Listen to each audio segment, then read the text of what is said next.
একদিকে এসআইআর এর বিরুদ্ধে এবং নিঃশর্ত নাগরিকত্বের দাবিতে মমতা বালা ঠাকুরের নেতৃত্বে আমরণ অনশন, অন্যদিকে শান্তনু ঠাকুরের নেতৃত্বে এসআইআর এবং সিএএ তে আবেদন করতে পাল্টা কর্মসূচি, উত্তপ্ত ঠাকুরবাড়ি। মমতা ঠাকুরের নেতৃত্বে অল ইন্ডিয়া মতুয়া মহাসংঘের পক্ষ থেকে বড়মা বিনাপানি দেবীর ঘরের সামনে আমরণ অনশন চলছে। এই অনশন মঞ্চে মমতা ঠাকুর সহ পাগল গোসাই সহ কয়েকজন চিকিৎসকরাও এই অনশন মঞ্চে বসেছেন।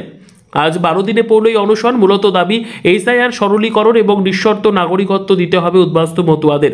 পাল্টা শান্তনু ঠাকুরের অল ইন্ডিয়া মতুয়া সংঘের পক্ষ থেকে এসআইআর এর পক্ষে এবং সিএএ তে আবেদন করবার জন্য পাল্টা প্রচার সভা হচ্ছে। প্রত্যেক নাগরিককে এসআইআর এর আবেদন এবং যারা নবশূদ্র উদ্বাস্তু মতুয়া সম্প্রদায়ের মানুষ তাদেরকে সিএএ তে আবেদন করবার জন্য প্রচার করা হচ্ছে। এই মুহূর্তে সরগরম ঠাকুরবাড়ি। নেতৃত্বে আবার নতুন করে পাল্টা প্রচার হচ্ছে, আপনারা বিরোধী করছেন, তারা পক্ষ প্রচার করছে, কি বলবেন? একেবারে নির্লজ্জ হলে, বিবেকহীন হলে এই কাজটা করা যায়। আজকে আমরা যখন মতুয়া সহ দেশভাগের বলি ছিন্নমূল উদ্বাস্তু মানুষদের নিঃশর্ত নাগরিকত্বের দাবিতে যে দাবি বড়মা বিনাপানি ঠাকুর করেছিলেন, সেই দাবিতে মা মমতা ঠাকুর এবং তার মতুয়া তাদেরও এই আন্দোলনকে সমর্থন জানানো উচিত। সেটা না করে তারা একেবারে উলঙ্গ হয়ে গেছে, নির্লজ্জ ব্যয়ের মতো মাইক বেঁধে মা মমতা ঠাকুর তথা মতুয়া মহাসংঘের আন্দোলন জন্য তারা এখানে মাইক বেঁধেছে। মতুয়ারা এদের যোগ্য জবাব দেবে। আগামী 26-এ যে বিধানসভা নির্বাচন রয়েছে এবং 29-এ যে নির্বাচন রয়েছে,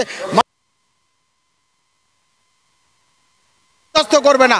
মতুয়াদেরকে তোমরা রোহিঙ্গা বলছো, মতুয়াদের ভোট নিয়ে তোমরা আজকে গদি দখল করেছো, প্রতিমন্ত্রী হয়েছো, তোমার বাবা এমএলএ হয়েছিল, মন্ত্রী হয়েছিল, তোমার দাদা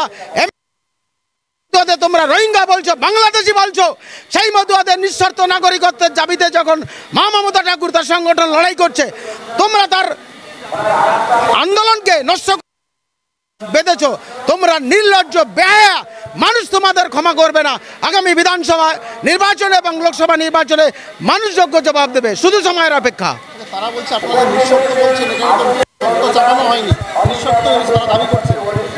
ওই যারা মাইক তার গাছ এখন বাংলাদেশি ডাক্তার, তার শরীর, তার পূর্বপুরুষ, তার বাবা কাকা জ্যাঠারা এখনো বাংলাদেশের কাগজ তো দেওয়া হয়েছিল 1971-এর আগে। যারা এসে একটা ইন্ডিয়ান ডকুমেন্ট দেখাতে পারবে তাদেরকে ভারতীয় করা হয়েছে। আজকে বলছে এই মানুষগুলো 30 বছর 40 বছর এসে পড়েছে, তারা কোত্থেকে বাংলাদেশি কাগজ দেখাবে? এই ন্যূনতম অনুশোচনা, বিবেক, এই মূল্যবোধ যাদের নেই, এই বিচারধারা যাদের নেই, তাদের কিছু বলার আমাদের নেই। মানুষ তাদের যোগ্য জবাব দেবে। কোন বিগত দিনে কোনো সাংগঠনিক সভায় মাইক বাঁধা হয় না।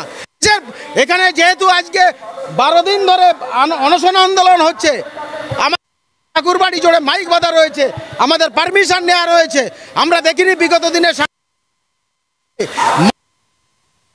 নষ্ট করবার জন্য চক্রান্ত করে, অভিসন্ধি করে, প্ল্যানিং করে তারা মাইক বেঁধে আমাদের প্রোগ্রামটাকে নষ্ট করবার চেষ্টা করছে। চিরদিন ক্ষমতা কারুর থাকে না, আমি বলে দিচ্ছি। আমি সুকেশ চৌধুরী বলে দিচ্ছি, আমি দেখেছি অনেক উত্থান পতন দেখেছি ঠাকুরবাড়ির। অনেকের যাদের অহংকার ও উদ্যত আছে, মানুষ তাদের ক্ষমা করবে না, পতন তাদের হবে। চিরদিন কারো সমান নাই যায়। আজকে যে রাজাদিরাজ, কাল সে ভিক্ষা চাইতে হয়।